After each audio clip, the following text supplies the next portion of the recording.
Bonjour à tous et bienvenue dans cette nouvelle émission d'Évoluons avec l'âme des célébrités.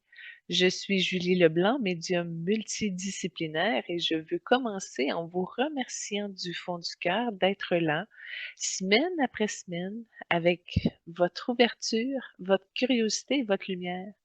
Et pour ceux qui nous découvrent ou qui veulent nous suivre encore plus facilement, l'émission est maintenant disponible sur toutes nos plateformes Facebook pour nos publications, nos annonces et extraits. YouTube pour revoir les émissions en version complète. Spotify pour écouter en audio partout où vous êtes. Apple Podcast pour les abonnés Apple. Amazon Music pour ceux qui préfèrent cette plateforme. Puis Instagram aussi, évoluons, âme, célébrité pour les coulisses, les visuels et les nouveautés. Merci d'être là, de partager, de faire vivre cette communauté vibrante. Votre présence est ce qui permet à cette émission d'exister, d'évoluer, de rayonner, parce que moi, j'ai simplement le plaisir et le goût de célébrer, de partager, de transmettre. Alors installez-vous confortablement, on commence cette émission ensemble dans un espace tout neuf, tout ouvert et tout lumineux. Pour le retour numéro 1, Dolores O'Riordan, celle que nous avons reçue la semaine passée avec The Cranberries. Cette semaine, j'ai vécu quelque chose de très particulier avec l'énergie symbolique de Dolores par le biais de sa voix. On n'était pas ensemble au sens littéral, mais il y a eu une continuité vibratoire, une présence intérieure, comme si son essence, sa couleur, sa mémoire vivante m'accompagnaient sur un autre plan, comme si nous étions encore connectés. J'ai entendu sa voix, ses chants, ses nuances. À un moment, j'ai même eu l'impression de recevoir un cours de yodel, comme si son énergie me montrait comment libérer ma propre gorge et ma propre vibration, puis ça travaillait mon ventre, mon côté gauche, beaucoup avec l'énergie violette et orangée. En tout cas, ça a été très inspirant, si je peux mettre un mot là-dessus. C'est pas tout à fait le mot juste, mais bon. Puis dans cet espace intérieur, j'ai senti que je pouvais l'aider symboliquement aussi à se libérer de certains poids liés à son vécu physique. 3 grands morceaux, 3 charges lourdes, anciennes, profondes. Je les ai vus se libérer, se dégager. Et ensemble, dans ce langage de l'âme, on a pu alléger, dénouer, illuminer. J'ai aussi fait un travail sur sur cette zone mentale, une zone fragile, comme une polarité intérieure qui demandait à être apaisée. J'ai pas fait ça tout seul, le Saint-Germain était là. Dans cette vision, on a éclairé cette partie, puis on l'a rééquilibrée, puis ça a eu l'effet d'une brume qui se dissipait. Puis on est allé dans ce que j'appelle son livre de vie. J'ai vu une incarnation où elle était une jeune femme déguisée en garçon pour devenir chevalier. Une vie de bravoure, de loyauté, de force silencieuse. Puis on a libéré quelque chose dans son plexus, un nœud s'est dénoué qui était en lien avec cette incarnation qu'on a réussi à défaire. Puis pendant qu'elle elle se libérait de ça, moi, pouf, ma gorge s'est libérée en même temps, comme si j'étais en résonance. En tout cas, nos voix se sont répondues beaucoup. Puis ensuite, on a habité un espace atlante, un lieu de lumière, ancien, vibrant. Sa voix, il devenait un instrument sacré. Chaque note portait un message, une fréquence, une intention. Moi aussi, j'étais là, mais dans un autre rôle. Moi, je le diffusais par intention lumineuse comme un canal parallèle. Euh, Fait que dans tout ça, ce que j'ai senti le plus fort, c'était la sororité d'âme, comme deux sœurs qui se reconnaissaient à travers les âges. J'ai toujours eu une résonance profonde avec elle, par sa voix, évidemment, mais cette semaine, cette résonance s'est transformée en guérison, en libération, puis en encouragement mutuel. Nos forces sont différentes, mais complémentaires, et dans cet espace intérieur, on s'est élevés ensemble. Voilà. Retour numéro 2 concernant la table ronde de Céleste. Bon, ben, pour une deuxième semaine, à cause de l'intégration des 333 âmes que nous venons de passer, ben, je vous annonce que la table ronde est encore en congé cette semaine. Je vais être honnête avec vous, j'intègre, puis je traverse tout ça ensemble, évidemment, mais dans l'intimité, parce que là, j'aurais pu commencer à faire des retours sur le retour de ces intégrations-là, mais j'ai été vraiment à fond. J'ai comme un petit côté intense quand j'entre dans un projet. C'est très exigeant parce que je me lève le matin, je commence et j'arrête le soir à minuit. Et puis, c'est bon, tout ce qui me sort de mon projet me frustre. Et puis là, j'ai tout misé sur les podcasts, sur euh, l'Instagram. J'ai fait 158 images.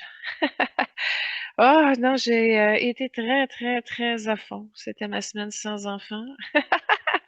Alors, ma petite bulle a été préservée, donc ça a été très intense. Alors, pour cette raison, bah, c'est immense, c'est magnifique, mais c'est exigeant pour moi.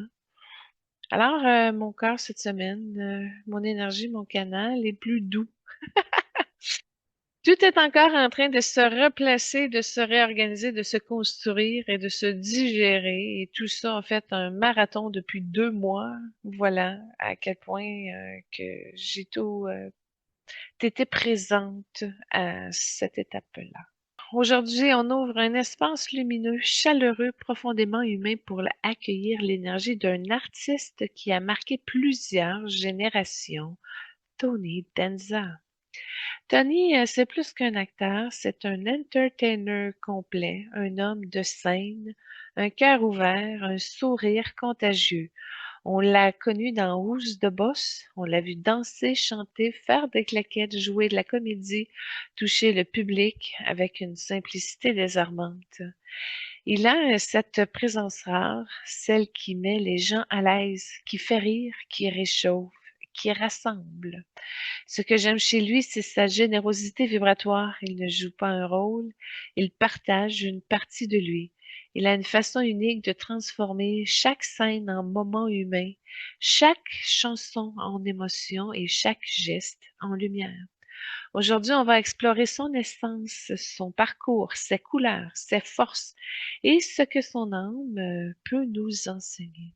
On va plonger dans l'homme derrière le personnage, dans l'artiste derrière le sourire, dans la vibration derrière la performance. Alors, commençons avec la première présentation de la trame sonore de Tony Danza. C'est une scène que je vous ramène directement dans l'univers tendre et lumineux de Who's the Boss. Tony Danza y chante avec les Dream Tones dans un extrait rare, capté avec les moyens de l'époque. La qualité sonore est un peu amateur, je n'ai malheureusement pas trouvé l'équivalent, mais en mieux.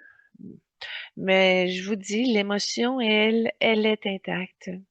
C'est une série que j'ai énormément aimée, que j'ai regardée encore et encore, et cette scène représente parfaitement le Tony Danza qu'on a connu. Simple, chaleureux, profondément humain. Un moment doux, authentique et qui nous replonge dans une époque où la télévision avait une âme. Alors, grâce aux recherches de notre recherchiste Lynn Gagné, que je remercie profondément, commençons par la présentation de sa vie matière. Tony Danza naît le 21 avril 1951 à Brooklyn, sous le nom d'Anthony Salvatore Iadanza. Il grandit dans une famille italienne modeste, chaleureuse et soudée. Son père, Matteo Matti, Yad Danza est éboueur. Sa mère, Anne Camissa, est comptable.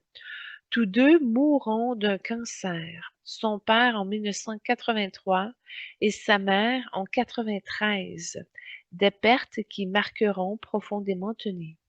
Il a un frère cadet, Matty Jr., restaurateur.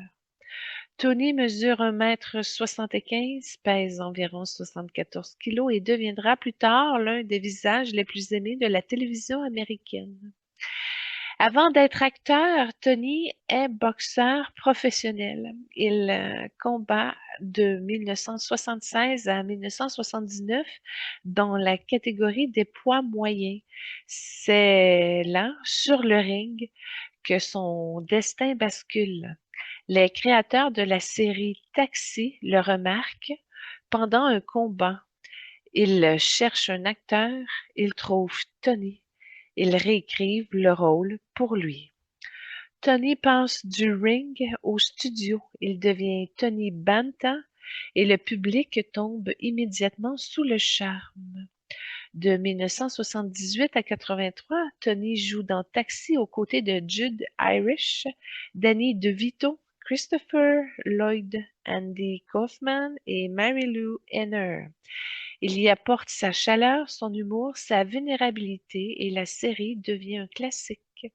En 1980, il reçoit sa première nomination aux Golden Globes pour ce rôle. Madame est servie, l'icône des années 1980. C'est en 1984 que Tony décroche le rôle de Tony Micelli dans Madame est servie, Who's the Boss. La série dure 8 saisons, devient un phénomène mondial et Tony devient une star internationale.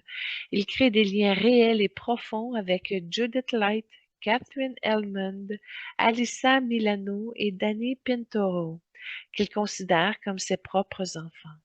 Il reçoit 3 autres nominations aux Golden Globes pour ce rôle de Tony Micelli en 1986, 87 et 89. Puis en 88, il obtient son étoile sur le Hollywood Walk of Fame au 600 Hollywood Boulevard. Tony se marie très jeune avec Rhonda Yeoman. Ils ont un fils, Marc Anthony, en 1971. Ils se séparent, se retrouvent, se remarient, puis se séparent à nouveau. En 1986, il épouse Tracy Robinson. Ils ont 2 filles, Catherine Anne, nommée en hommage à Catherine Elmond, et Emily Lind. Ils divorcent en 2013. Tony est aujourd'hui grand-père de 2 garçons, Nicolas en 2005 et Luca en 2011. Mais en 1993, quelques mois après la mort de sa mère, Tony vit un drame, un accident de ski qui manque de le tuer. Poumons perforés, côte brisée, vertèbres fracturées. Il survit et il renaît. Tony n'est pas seulement un acteur, il est un entertainer complet, à l'ancienne. Il chante, danse, joue du piano, du ukulélé et il maîtrise les claquettes. Il est aussi un immense fan de Frank Sinatra, son idole absolue. Tony a un cœur immense. Il cofonde The Stars of Tomorrow Project, Inc., une fondation dédiée aux jeunes de New York, aux arts de la scène, au mentorat et à l'éducation culturelle. Il soutient également l'Association américaine de cardiologie, l'Association américaine des AVC. Il utilise sa notoriété pour aider, soutenir et encourager. Aujourd'hui, Tony Danza possède une fortune estimée à 40 millions de dollars, une réussite construite sur le travail, la persévérance et la longévité. Tony tente de se réinventer après les années 1990, qui sont une décennie de résilience et de renaissance. Il tente les rôles dramatiques de Whereabouts of Jenny, La loi de la mafia. Des comédies comme Hudson Street de Tony Danza Show version sitcom. Des rôles sérieux comme 12 hommes en colère, The Practice, nomination aux Emmy Awards. Au cinéma, dans Crash et Donjon, et puis sur Netflix, The Good Cop avec Josh Groban. En 2004, il revient en force avec The Tony Danza Show, un talk show humain et chaleureux qui dure 300 épisodes. Il anime The Contender, Teach Tony Danza, où il devient professeur dans une école secondaire, un rôle profondément touchant. Et puis, il y a un grand retour annoncé en 2020, le 5 août, comme quoi que Who's the Boss avec Tony Danza et Alyssa Milano annonce officiellement la suite de Madame est servie. La série se déroule dans la même maison 30 ans plus tard. Judith Light et Danny Pintor reviennent aussi. Amazon s'est avancé comme quoi qu'il allait le sortir, mais il a annoncé ça il y a 3 ans. J'essaie parce que moi, je me suis inscrite sur Amazon pour avoir accès à ça. Et ben, j'attends toujours. L'homme derrière la légende de Bethany Danza, c'est un boxeur devenu un acteur par hasard, un artiste complet, un survivant, un père, un grand-père, un homme loyal, généreux, profondément humain, un entertainer à l'ancienne, un cœur italien, simple, vrai, généreux. Il a connu la gloire, les épreuves, les accidents, les renaissances, et malgré tout, il reste fidèle à lui-même, un homme qui ne cesse jamais de se relever. J'ai vu un documentaire à un moment donné qui disait aussi qu'il avait passé un peu de temps en prison avant que Madame est servie commence. Je, je crois que c'était une bataille dans un restaurant, euh, mais j'ai pas les recherches. C'est juste que j'ai vu le documentaire de Madame est servie. OK, fin de la parenthèse. Je vous présente la deuxième trame sonore. On découvre un Tony Danza absolument irrésistible, élégant, charismatique et totalement dans son élément. Il danse les claquettes avec une aisance naturelle accompagnée d'un orchestre qui lui donne un souffle presque hollywoodien. Et puis, il y a ce moment magique où il chante aux côtés de Dean Martin. 2 générations, 2 styles, 2 présences, mais une seule et une même joie de performer. C'est un extrait rare, vibrant, qui nous rappelle que Tony n'est pas seulement un acteur, c'est un artiste complet, un homme de scène, comme on n'en fait plus. Un moment lumineux, rempli de charme et de rythme, et d'une complicité musicale à travers le temps. Quand on entre dans l'espace intérieur de Tony Danza, on sent immédiatement une âme chaleureuse qui porte la lumière de l'Italie et les forces des familles modestes, la loyauté des hommes qui ont grandi dans la rue mais qui ont choisi la bonté comme chemin. Son énergie est de terre, feu et de cœur. Une énergie qui ne cherche pas à impressionner, mais à rassembler. Dans son chant, il y a une vibration très forte, celle de l'homme qui a dû se relever plusieurs fois. On y sent la dureté de son enfance, la pression de la réussite, la perte de ses parents, l'accident qui a failli lui coûter la vie, les échecs professionnels, les séparations, les recommencements. Son âme porte une résilience ancienne, presque ancestrale, comme si dans plusieurs vies il avait dû déjà se battre pour exister, pour se faire entendre et protéger les siens. Le boxeur n'est pas un rôle, c'est une mémoire. Dans son énergie, on voit un homme qui avance toujours, même quand ça fait mal. Un homme qui ne frappe pas pour gagner, mais pour survivre. Un homme qui transforme la douleur en mouvement, le mouvement en force et la force en lumière. Et j'ai vu aussi une incarnation où c'est un Chinois qui se bat à la boxe, mais dans un harem, dans une cage. C'était des combats payants. Fait que, il a ramené ce don-là. Et il s'est fait tatouer Keep Punching. Ce n'est pas un slogan, c'est un programme d'âme. Dans son cœur, il y a une vibration très douce, une vibration de papa, de protecteur et de pilier. Même quand sa vie professionnelle et sa vie personnelle a été complexe, son âme porte une intention très claire, être un repère pour les siens, et c'est ce qui l'a guidé. Ça lui a permis sa droiture, de rester debout et d'utiliser intelligemment.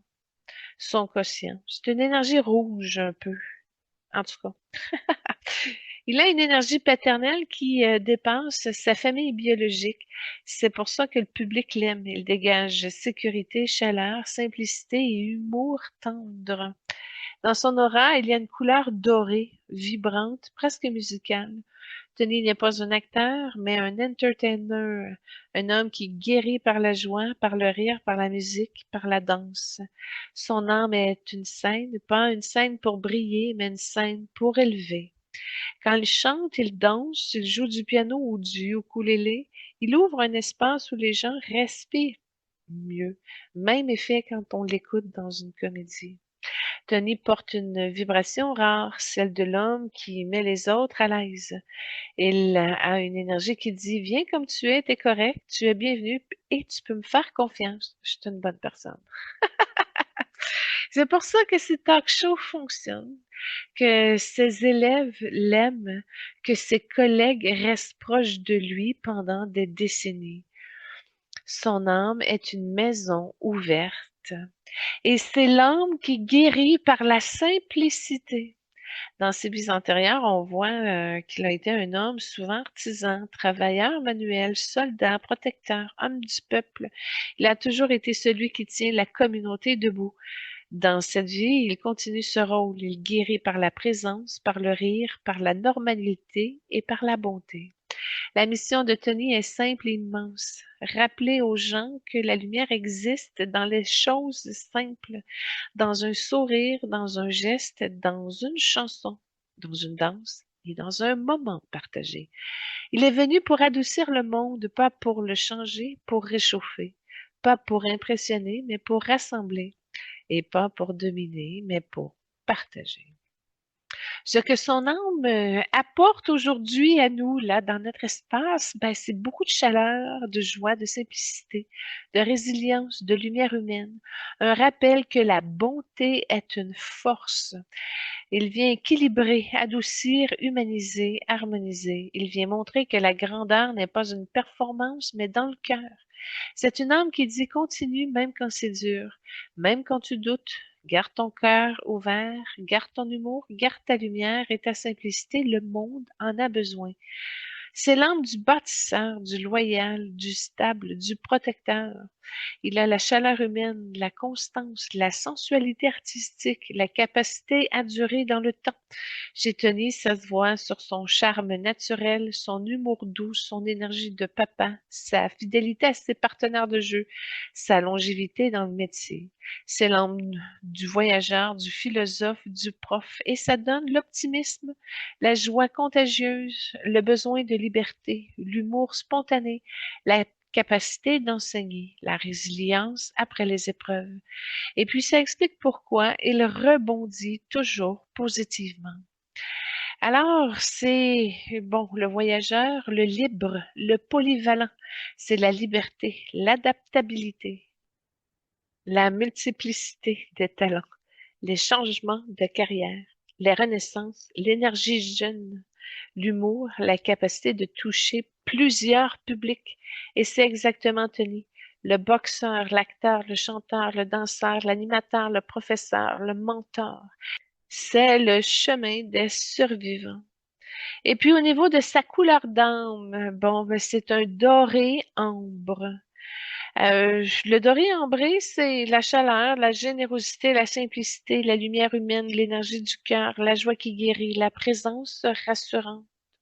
C'est la couleur des entertainers, guérisseurs, ceux qui soignent par la joie, la musique, la présence. Il fait partie de la famille d'âmes des bâtisseurs lumineux. Tony appartient ben, à ces âmes qui incarnent la stabilité, qui rassemblent, qui rassemblent les gens, qui créent des espaces de sécurité, qui élèvent par la simplicité, qui guérissent par la chaleur, qui enseignent par l'exemple. Ce sont des âmes qui ne viennent pas pour révolutionner le monde, mais pour adoucir le monde.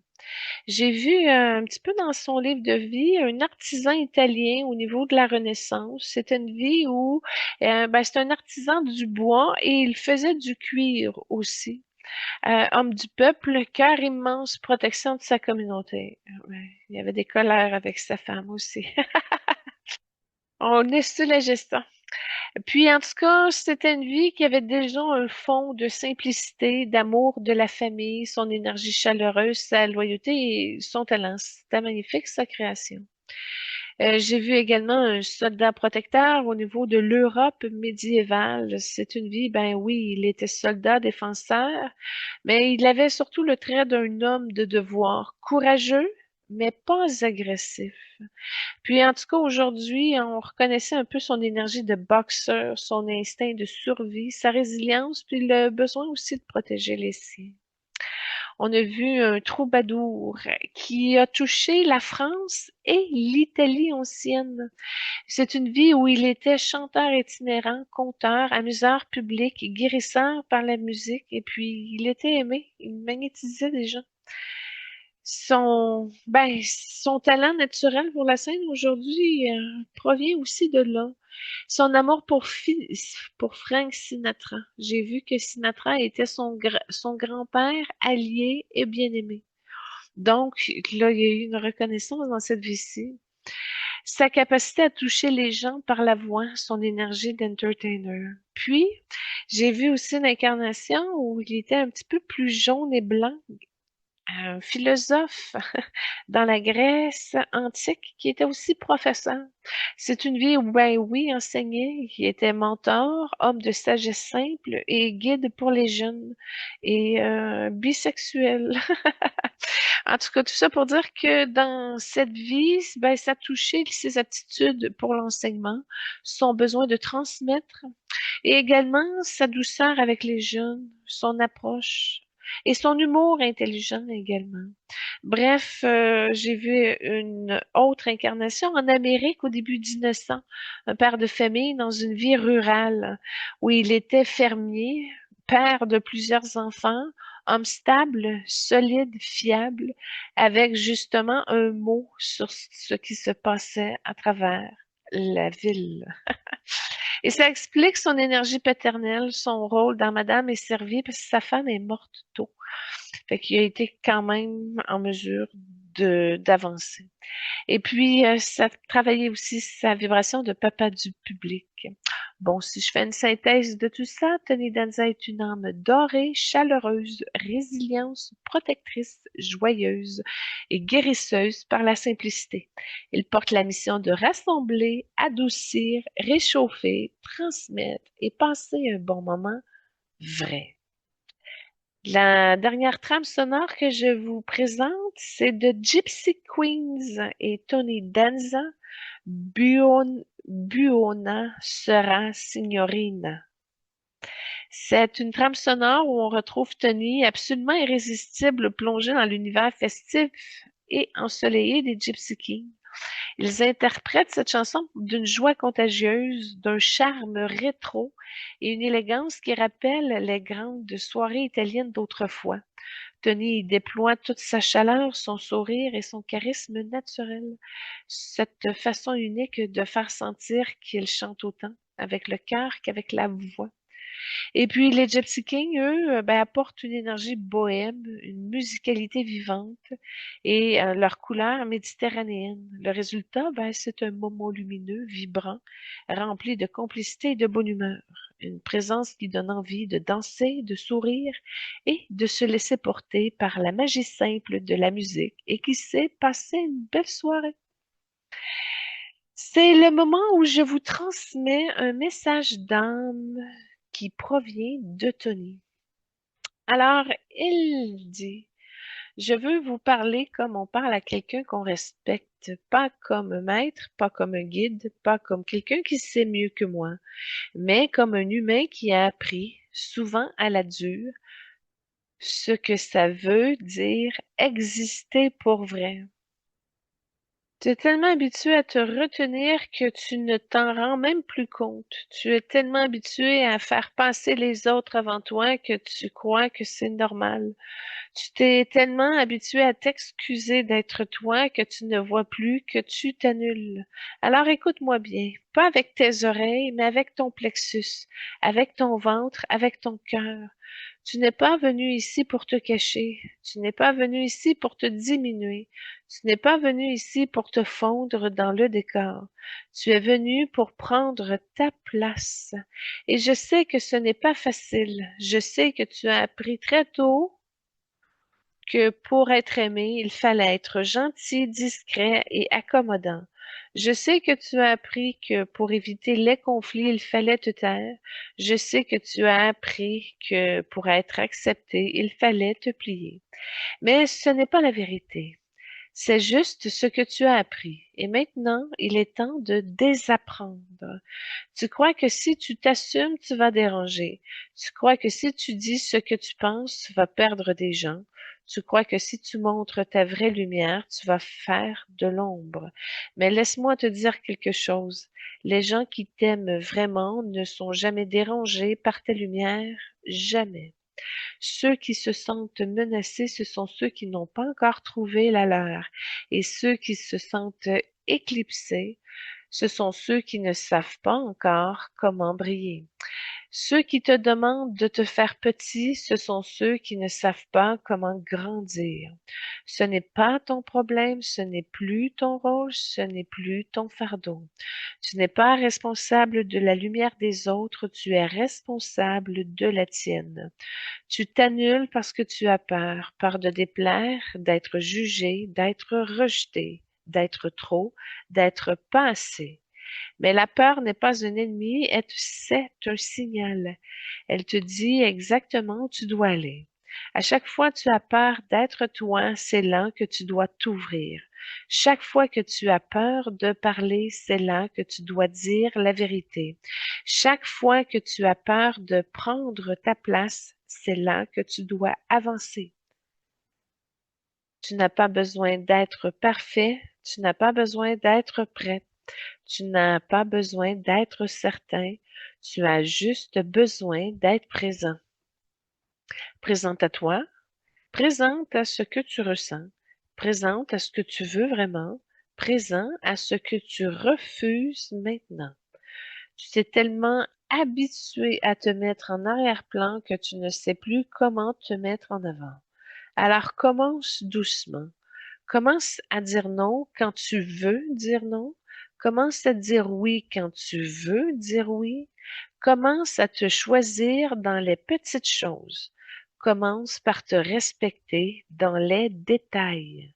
Et tu vas voir ta vie changer, ton énergie changer, ton entourage changer, ton corps changer, ton regard changer. Parce que s'assumer, ce n'est pas de devenir quelqu'un d'autre, c'est de devenir toi. Tu n'as pas besoin de forcer, de jouer de rôle, de prouver quoi que ce soit. Tu as juste besoin de te permettre. Te permettre d'être vrai. Te permettre d'être imparfait. Te permettre d'être lumineux, d'être intense, d'être sensible, d'être toi.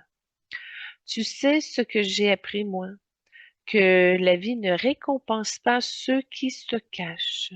La vie récompense ceux qui se montrent, ceux qui osent, ceux qui tombent et se relèvent, ceux qui disent c'est moi, c'est comme ça et c'est correct. Tu n'as pas besoin d'être aimé par tout le monde, tu as besoin d'être aimé par toi. Tu n'as pas besoin d'être accepté par tout le monde, tu as besoin d'être accepté par toi. Tu n'as pas besoin d'être validé par tout le monde, tu as besoin d'être validé par toi. Tu n'as pas besoin d'être applaudi, tu as besoin d'être aligné. Alors arrête de t'annuler, arrête de t'excuser, arrête de te retenir et de te diminuer. Tu n'es pas venu ici pour être une version réduite de toi-même. Tu es venu ici pour être pleinement toi. Et je te dis avec toute la force de mon cœur, le monde a besoin de toi. Pas de ton masque, pas de ta version polie, pas de ta version prudente, ni de ta version effacée. Le monde a besoin de ta vérité, de ta lumière, de ta présence, de ta couleur, de ta vibration. Tu n'es pas trop, tu n'es pas assez, tu es exactement ce que tu dois être. Alors avance, ouvre-toi, assume-toi, prends ta place, respire plus grand, parle plus vrai, aime plus fort, vis plus large et surtout, ne t'annule plus jamais. Et s'ensuivit, si on peut dire, un espace de soins, un espace d'âme à âme qui n'appartient pas au passé, ni au présent, ni à la matière, mais qui existe seulement quand deux vibrations se reconnaissent. Moi, je l'ai connu dans une époque romaine, mais on n'était pas très proches, mais je l'admirais beaucoup. Mais c'était deux positions différentes, hiérarchiquement. Et bon, tout ça pour dire que je me suis retrouvée dans un lieu doux, simple et chaleureux qui ressemblait à lui. Pas un palais, pas un temple, pas un espace mystique, mais un lieu humain, vrai, rassurant, un endroit où on peut respirer. Et puis là, l'énergie de ton nez, c'est une énergie qui ne domine pas, qui ne prend pas, qui ne force pas. C'est vraiment une énergie de soutien qui accueille le moment et qui répare par sa présence. Il ne parle pas tout de suite, mais il laisse son énergie faire le travail.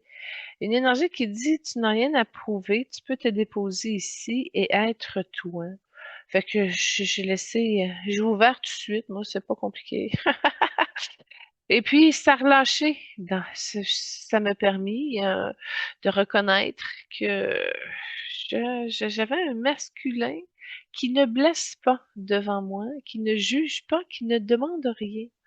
Et puis, ça m'a amené aussi à à réconciliation avec le masculin, un masculin présent qui accompagne le féminin, qui participe à un accompagnement, un compagnon solide. En tout cas, ça a libéré quelque chose dans mon plexus. C'est c'est pas la présence de Tony me permis de me réconcilier dans mon cœur, comme quoi il y avait un homme parfait qui existait quelque part. Ah! Au niveau de ses traits de lumière. Et puis, bon, c'est cela. Tout ça pour dire que ça travaillait la sécurité, la stabilité, la présence, la force tranquille, la loyauté, la bonté masculine. Ça a enlevé des tensions dans mon âme. Ça a relâché mes énergies à certaines places dans mon ego, mais ça a libéré la terre. Donc, c'est vraiment sur ma gauche que ça s'est vidé, mon énergie féminine. Puis, bon, c'est ça.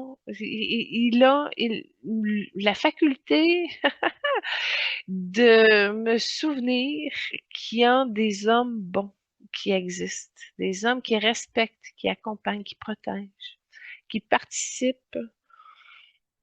Alors, ça m'a fait du bien. Il m'a montré un archétype que le masculin ne blesse pas.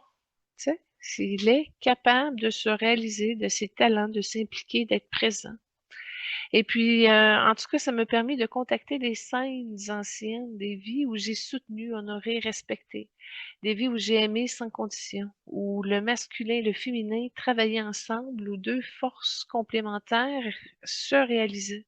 En tout cas, moi, ça a guéri beaucoup de choses dans mon cœur. J'ai gagné en rose, en lumière cristalline, en jaune et en blanc. Des couleurs très parfaites, très christiques pour le cœur. Bref, tout ça pour dire que ça m'a réconcilié.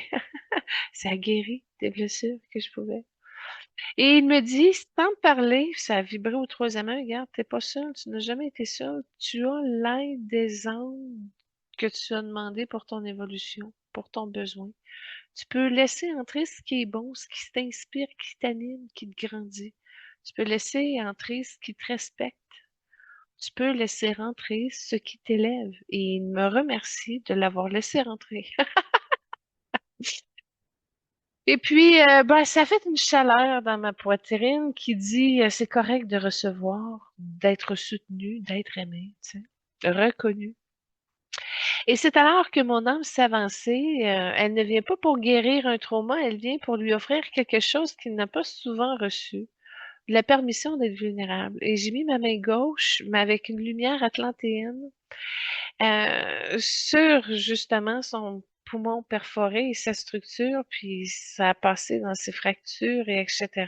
Et ça a vidé un karma de soumission chez lui. Et puis en se donnant la permission d'être vulnérable, c'est de reconnaître aussi que tu es toi-même soutenu par la vie. Ça, c'est beau d'être là pour les autres, mais techniquement, pour que ça s'équilibre, il doit y avoir un retour juste.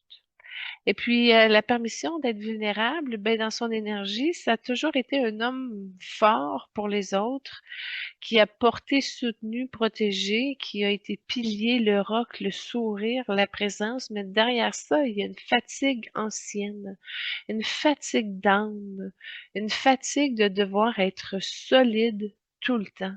Et ça, c'est comme un vieux pilier qui s'est décomposé, là. Ça date de l'Égypte ancienne. Ça faisait longtemps que c'était soutenu là. Et puis, ben, mon homme lui a offert un espace où il a pu déposer et se défaire de ce poids. Un espace où il n'a pas besoin d'être le protecteur. Il peut juste être l'humain sensible, fragile et lumineux. Un espace où il peut respirer.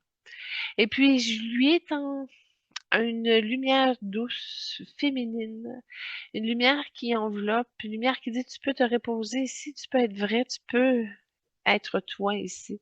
Tu n'as pas besoin d'être fort tout le temps. Puis là, elle m'a fait un sourire comme moi j'y avais fait quand elle m'a dit regarde, tu peux être vrai ici.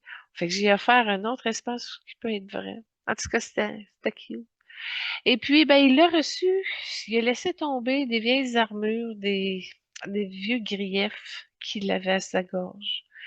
Et puis, ça lui a permis d'entrer une douceur qu'il n'avait pas souvent contactée, ou plutôt qu'il ne s'était pas permise. Ça a été un échange équilibré. C'est comme s'il me donnait la sécurité par la présence et je lui ai donné la permission d'être vulnérable par la présence. Et puis, ben, ça a fait comme un genre de cadeau, pas un cadeau matériel, mais un cadeau d'âme. Il m'a offert une petite flamme dorée, une flamme simple, chaude et stable. Ça a vraiment dégagé mon troisième œil. Ça a nettoyé mes yeux aussi. Et il m'a dit, c'est la force tranquille, la constance, la présence. Quand tu doutes, quand tu trembles, quand tu perds, rappelle-toi de cette flamme, elle est en toi, elle ne s'éteint jamais. Et c'est effectivement, ça s'est bien installé et puis ça vibre fort. Fait que ça touche aussi une énergie quand j'ai été un chaman. J'ai repris une perle de sagesse de cette incarnation-là, de cette vibration-là. Fait qu'en tout cas, ça a monté le masculin en moi à son plus haut niveau. Fait que je l'ai pris, cette flamme, je l'ai mis immédiatement dans mon plexus, puis j'ai senti une stabilité nouvelle, une nouvelle force douce, mais solide. Ça a stabilisé mon masculin. Ça m'a ancré dans une genre de joie de vivre masculine. J'ai un petit peu de difficulté à expliquer, mais ça, bon, ça m'a fait du bien. Et je lui ai offert, moi, un fil de lumière argentée. Un fil fin, délicat, mais incassable. Je lui ai dit sans parler, c'est la permission de sentir. C'est la permission d'être humain, d'être touché, la permission d'être vrai. Tu n'as plus besoin de tout porter seul, héroïquement. Puis ce fil-là apporte une certaine détente, mais une durabilité aussi à toute épreuve. C'est vraiment quelque chose pour que sa sérénité reste bien ancrée, qu'elle reste calme et que cela lui permette de mieux respirer. En tout cas, on est resté là un moment dans un silence qui guérit, dans un espace où rien n'est forcé, où tout est juste et en train de s'installer. Ça a changé aussi en dessous de mes pieds. Ça a changé. En tout cas, ça joue dans plusieurs énergies. Chez nous, moi, j'ai accepté ça. C'est un soin à peu près qui a duré un bon 40 minutes en tout et partout. Fait que j'essaie de vous résumer ça. Bref, tout ça pour dire que nos deux énergies se sont séparées doucement, pas comme une fin, mais comme une respiration. Je pars avec sa flamme dorée, il repart avec mon fil argenté. Deux cadeaux qui continuent de travailler, de guérir, de soutenir, de transformer. Ben, en tout cas, chez lui, avec le fil argenté, c'est le réconfort du soutien féminin. Il n'y a pas juste le masculin qui peut porter, mais le féminin aussi. Voilà.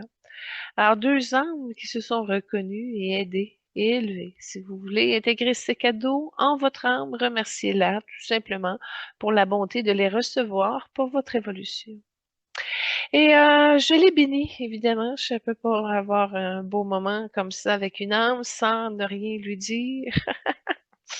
Je lui ai dit, Tony, je te bénis aujourd'hui avec toute la gratitude de mon âme pour l'homme que tu es, pour l'énergie que tu portes, pour la lumière simple et vraie que tu as laissée dans le monde et dans ma vie. Je te bénis pour ta chaleur, ta bonté, ta présence humaine, ta façon de rassembler, ta manière de guérir sans le savoir et de briser des vieux archétypes pour en amener d'autres plus modernes. Je te bénis pour les rires que tu as offerts, pour les foyers que tu as réchauffés, pour les cœurs que tu as apaisés, pour les vies que tu as touchées.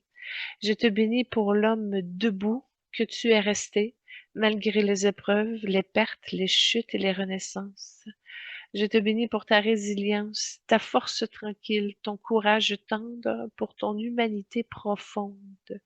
Je te bénis pour ce que tu as représenté chez moi. Un masculin bon, un masculin stable, sécurisant, qui ne prend pas, qui accompagne.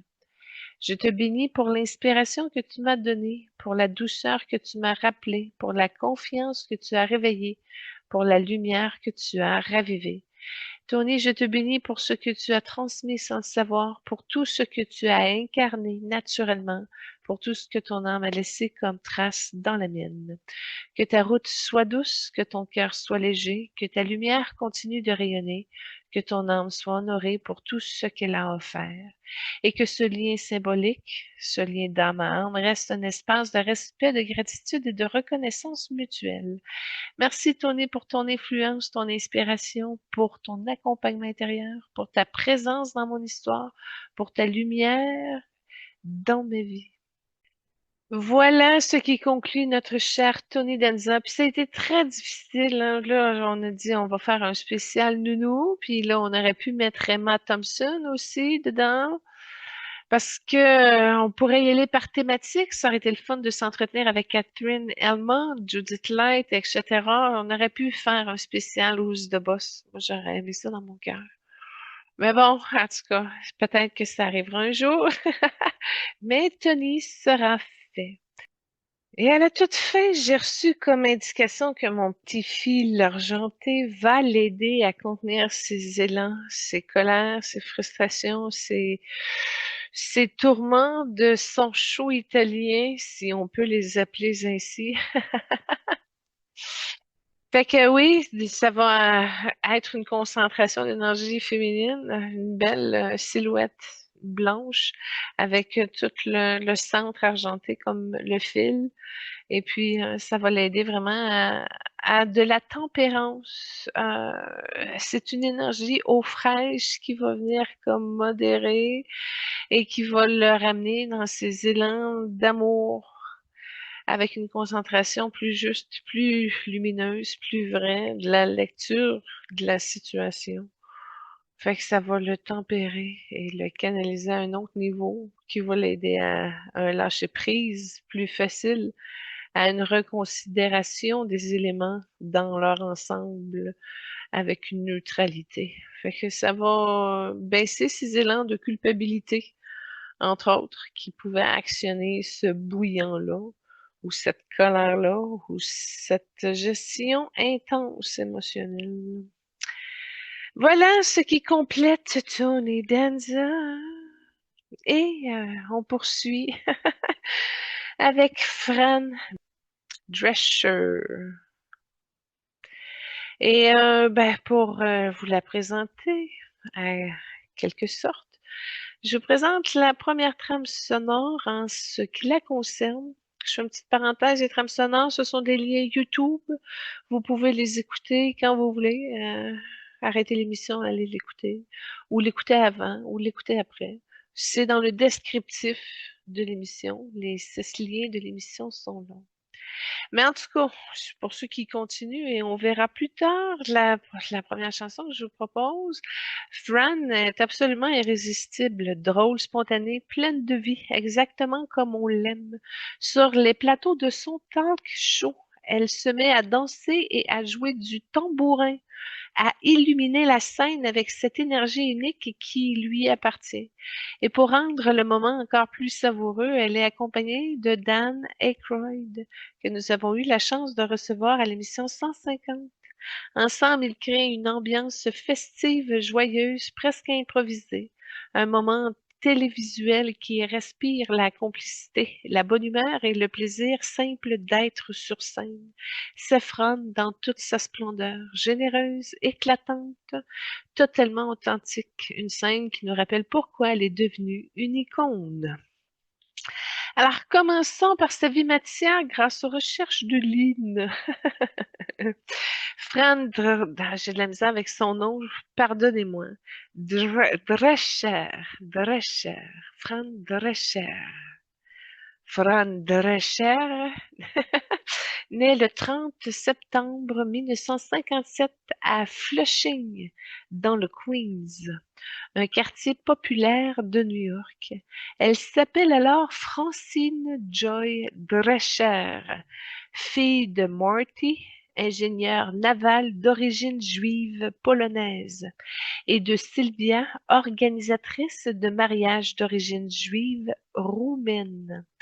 Elle grandit dans une famille modeste, aimante, bruyante, drôle, très new-yorkaise, où l'on parle fort, où l'on rit fort, où l'on mange beaucoup et où l'on se serre les coudes. Elle a une sœur Nadine, née 1 an avant elle. Les 2 filles grandissent dans un environnement simple mais chaleureux, où l'humour est une seconde langue et où la résilience est un réflexe naturel. À 16 ans, Fran est élue Miss New York Teenager. Déjà, elle attire l'attention. Sa voix nasale, son rire unique, son énergie pétillante, son charisme naturel. Elle étudie à Hillcrest High School, où elle rencontre Peter Mark Jacobson, un garçon timide, intelligent et drôle, qui deviendra son mari, son partenaire créatif et plus tard, son ami pour la vie. En 1975, ils obtiennent leur diplôme et s'inscrivent à Queens College, mais abandonnent après 1 an pour une école d'esthétique. Fran ouvre un salon de coiffure, mais son rêve est ailleurs. Hollywood. Elle passe des auditions souvent sans succès, mais elle persévère. En 1977, elle décroche un petit rôle dans Saturday Night Fever aux côtés de John Travolta.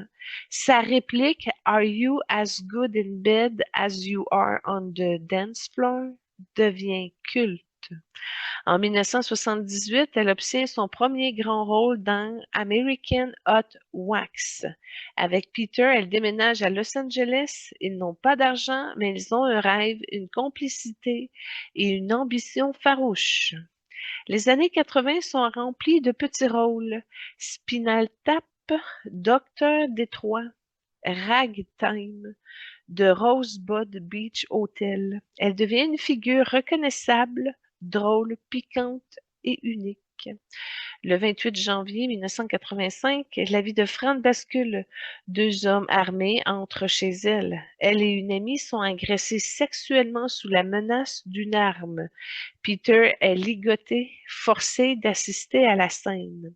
Ce traumatisme la marquera profondément. Elle mettra 17 ans à en parler publiquement. Mais ce drame deviendra plus tard une source de force, de compassion et de mission. Après plusieurs séries annulées comme Charmed Live, Princess, Fran refuse d'abandonner. Elle a une idée, Une gouvernante new-yorkaise, juive, drôle, excentrique, qui débarque dans une famille riche et coincée. Dans un avion, elle croise un producteur de CBC. Elle le harcèle gentiment jusqu'à ce qu'il accepte de l'écouter. Elle lui raconte son idée et il dit oui. Ainsi naît The Nanny, une nounou d'enfer, co-créée avec Peter Mark Jacobson. Fran Fine devient un phénomène mondial, drôle, glamour, exubérante, tendre, profondément humaine. La série dure 6 saisons, de 93 à 1999. Elle est vendue dans les pays autour du monde. Elle devient un symbole culturel, une icône féminine, un modèle de résilience et d'humour. Fran est nommée aux Golden Globes, aux Emmy Awards, aux American Comedy Awards. En 1996, People Magazine la nomme l'une des 50 plus belles personnes du monde. De 1996 à 99, la fin du mariage entre Peter lui révèle son homosexualité. Ils se séparent mais restent profondément liés. Ils divorcent en 99 après un mariage de 21 ans. Ils n'auront jamais d'enfant, un deuil silencieux dans la vie de Fran. Mais leur amitié devient encore plus forte que leur mariage. Ils continueront à créer ensemble, à s'aimer autrement, à se soutenir. À l'an 2000, le cancer de Fran devient une épreuve qui s'est transformée en mission. Pendant 2 ans, Fran consulte 8 médecins. Personne ne trouve ce qu'elle a. Le 20 juin 2000, elle est hospitalisée d'urgence. Cancer de l'utérus, stade 1, hystérectomie immédiate. Elle échappe à la chimiothérapie. Elle a 42 ans, perd la possibilité d'avoir des enfants, perd une partie d'elle-même, mais gagne une mission. En 2002, elle publie Cancer Schumacher, où elle raconte son combat. En 2007, elle fonde Cancer Schumacher Movement, une organisation nationale dédiée au diagnostic précoce des cancers féminins. Elle devient une militante puissante, respectée et écoutée. De l'an 2000 à 2020, elle a une carrière riche, variée et assumée. Elle joue dans Living with Fran de 2005-2006, Happily Divorced de 2011 à 2013, inspirée de sa vie avec Peter. Elle joue également dans Indeed 2020, je suis désolée, hein. Gravesend 2021. Elle prête sa voix à Hotel Transylvania en Eunice. Elle prête sa voix dans Les Simpsons, dans Planet Sheet, dans 70. Elle devient une figure incontournable du cinéma comique et de l'animation. De 2021 à 23, elle est la leader syndicale qui secoue Hollywood. En 2021, Fran est élue présidente du syndicat SAG-AFTRA, représentant 160 000 acteurs. Elle devient une figure politique majeure au milieu artistique. En 2023, elle mène la grève historique des acteurs américains. Son discours, le 13 juillet 2023, devient viral. Elle dénonce les salaires injustes, l'exploitation, l'impact de l'IA et les dérives des studios. Elle devient la voix du courage, de la justice et de la dignité.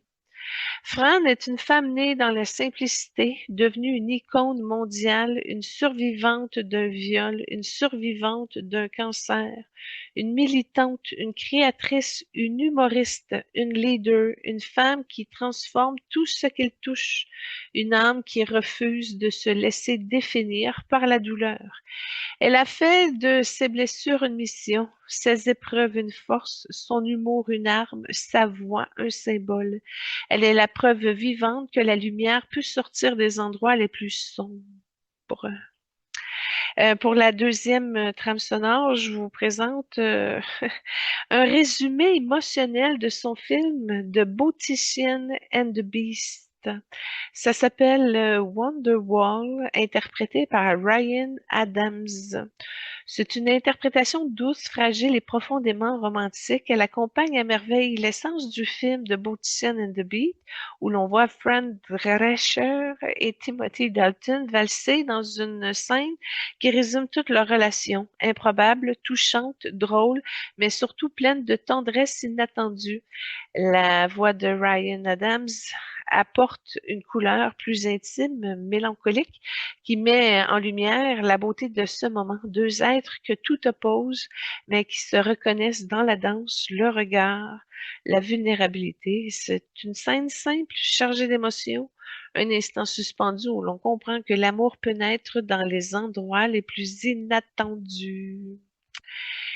Bon, la couleur d'âme dominante de Fran, c'est un rubis rouge lumineux, mais entouré de fuchsia, de, puis d'or blanc. Pas de l'or et du blanc, mais de l'or blanc. Donc, le rouge rubis, ben, c'est la couleur des survivantes, les guerrières lumineuses, les femmes qui transmutent la douleur, qui renaissent après le feu et qui se protègent et qui protègent les autres par instinct, beaucoup d'instinct. Le rouge rubis, ben, c'est la conviction, c'est le courage viscéral du féminin qui refuse de mourir, du cœur qui continue de battre même quand tout s'effondre. Mais le fuchsia, là, ça, c'est une très belle couleur d'énergie parce qu'elle combine le bleu et le rose, la communication et l'amour. Donc, dans la fuchsia, OK, ben, son humour est là. L'excentricité aussi, la créativité, la femme assumée, la guérison par le rire. C'est une vibration de Fran, mais aussi une femme qui guérit en faisant rire et qui libère en étant elle-même. Et là, il y a plein de vérités qui explosent. Mais elle a du courage. Puis l'or blanc, c'est la couleur des leaders spirituels incarnés.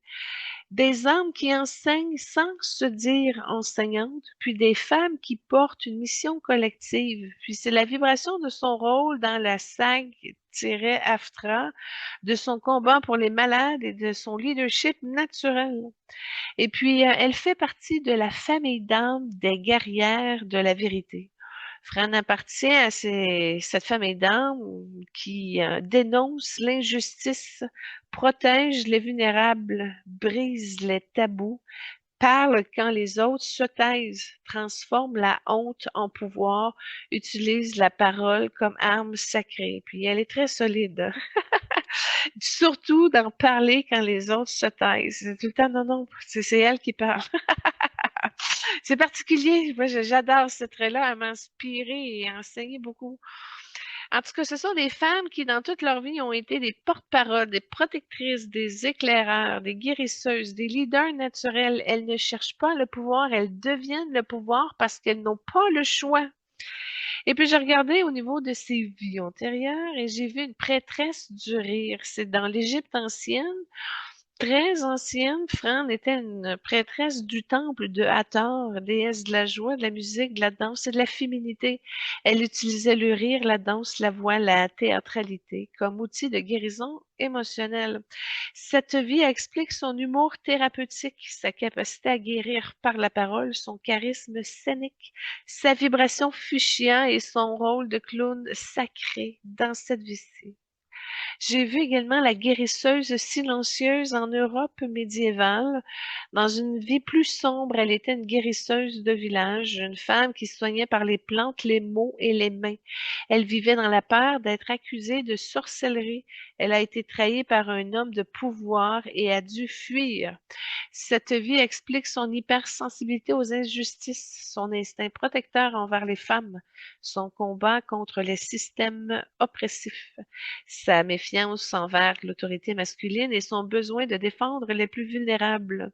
Et puis j'ai vu une comédienne itinérante en Italie, mais au niveau de la Renaissance. C'était une actrice de comédien, une femme libre, drôle, excentrique et qui vivait de scène en scène. Elle utilisait l'humour pour dénoncer les puissants Elle était adorée du peuple, mais détestée des élites. Cette vie explique son talent de comique naturel, son exubérance, son style flamboyant, son rire unique, son rôle dans une nounou d'enfer. Et aussi, j'ai vu une militante ouvrière à New York dans les années début 1900. Une femme était juive immigrante, travaillant dans une usine de textile. Elle a participé aux premières grèves féminines pour de meilleures conditions de travail. Elle a perdu des proches dans un incendie de l'usine autour de 1911. Et puis cette vie explique son leadership syndical, son courage politique, son rôle historique dans la grève de 2023, sa capacité à parler pour 160 000 personnes, sa mission de justice sociale. J'ai vu une survivante silencieuse. Ça aussi, c'était dans un parallèle d'existence, une vie quand même assez récente.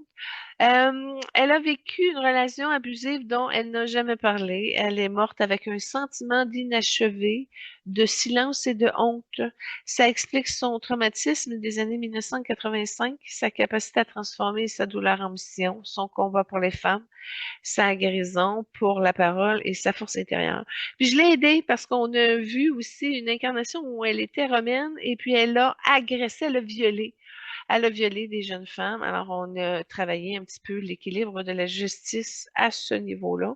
Il y a eu vraiment des pardons. Ça a vidé son cœur, ça a bloqué dans la gorge. On est obligé de faire une deuxième étape pour vider la gorge, mais en tout cas, ça a vidé des traces de ressentiment et son or blanc a été très fort pour venir l'aider. En tout cas, intéressant, mais ça, on va revenir un petit peu plus loin. Fran est une âme rubis, fuchsia or blanc, qui appartient aux guerrières de vérité. Elle a été prêtresse, guérisseur, comédienne, militante, survivante, et elle est venue pour transformer la souffrance en pouvoir et la vérité en lumière. Voilà cette belle mission. Pour la prochaine trame sonore, on plonge dans un montage absolument délicieux de Nani, où Fran nous offre ce qu'elle fait de mieux, rire, danser, bouger, illuminer chaque scène par sa présence unique.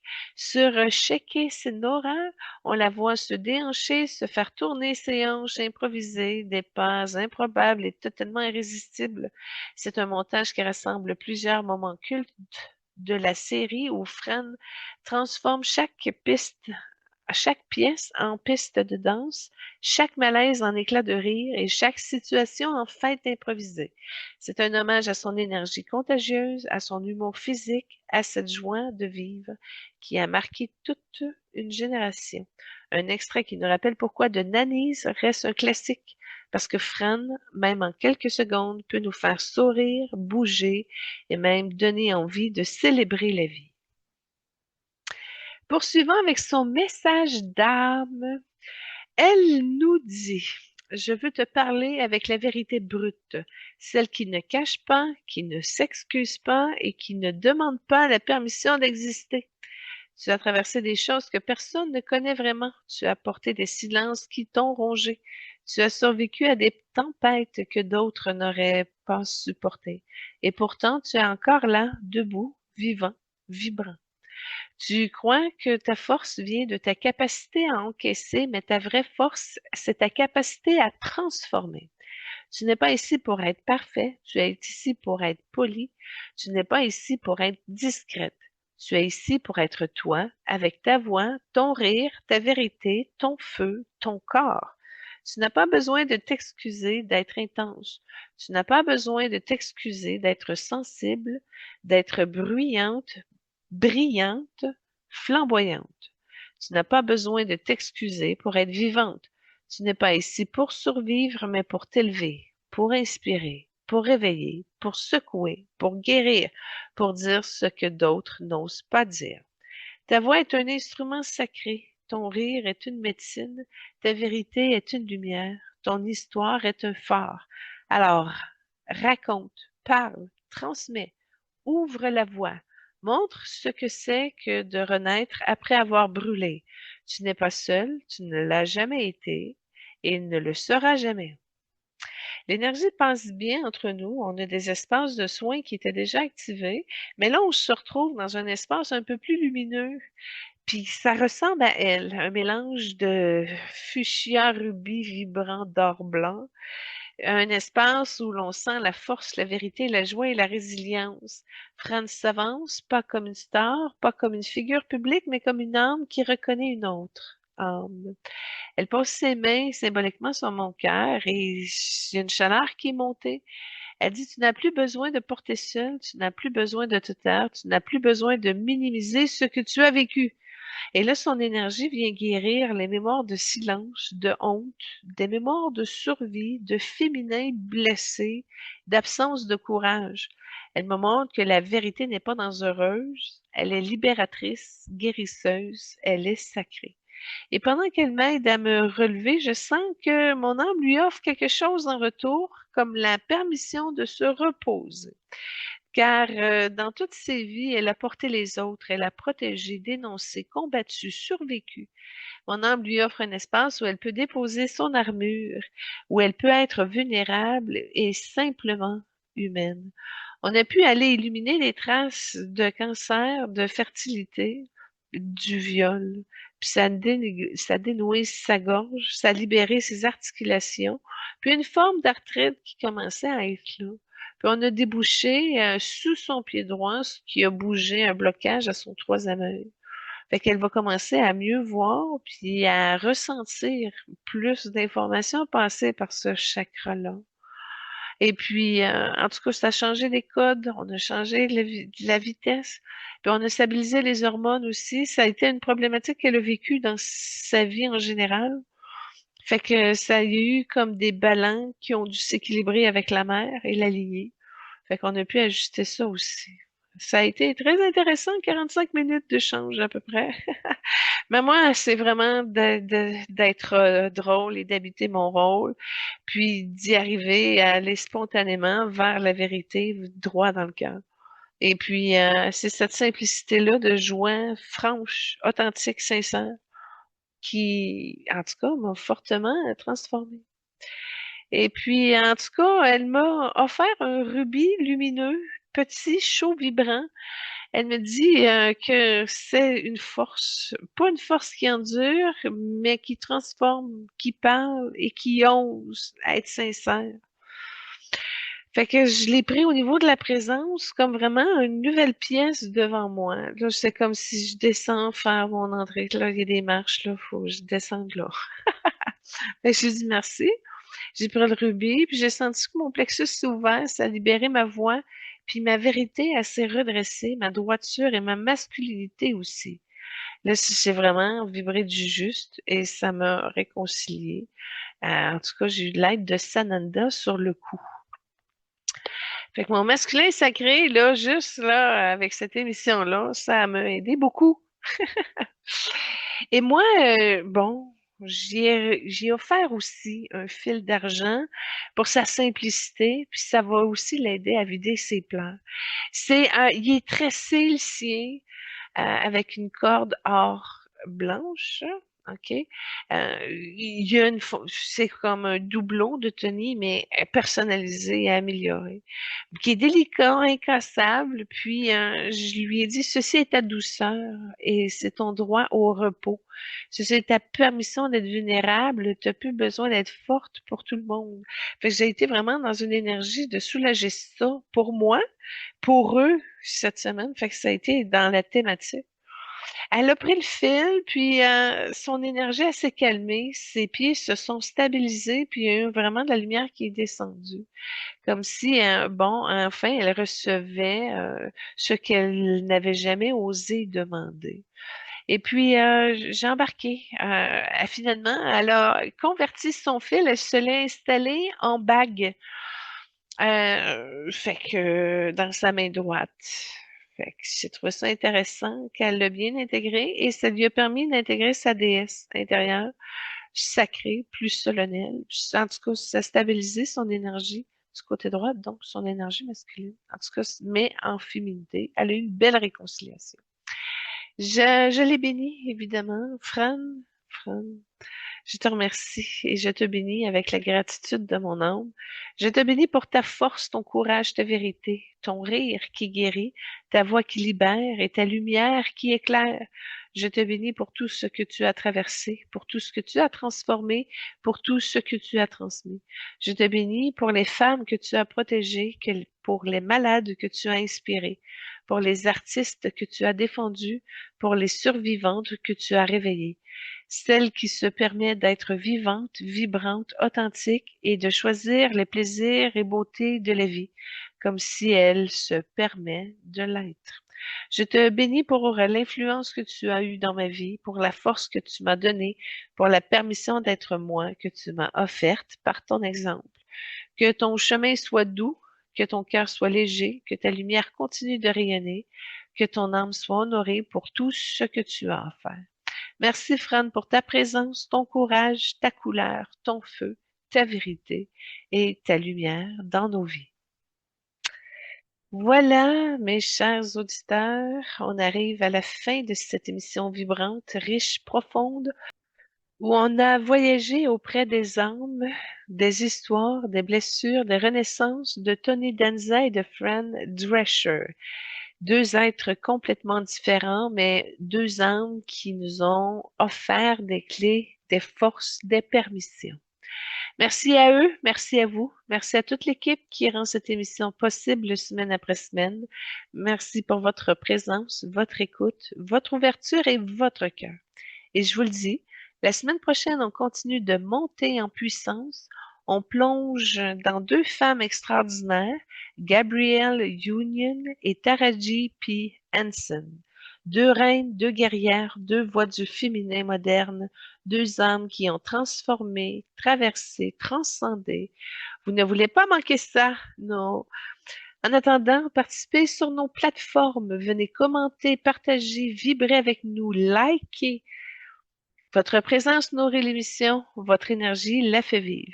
Et si vous sentez l'appel d'aller plus loin, je suis disponible pour des consultations privées pour vous accompagner dans votre transformation énergétique, vos guérisons, vos réalignements, vos renaissances. Et j'ai aussi des méditations, des formations, des outils vibratoires pour vous aider à avancer, à vous élever, à vous reconnecter à votre essence. Et si vous sentez que le moment de vous offrir quelque chose, offrez-vous vous-même.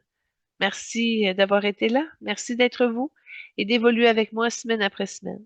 Je vous aime. On se retrouve vendredi prochain midi pour une nouvelle émission d'Évoluons avec l'âme des célébrités. Soyez bénis. Namasté.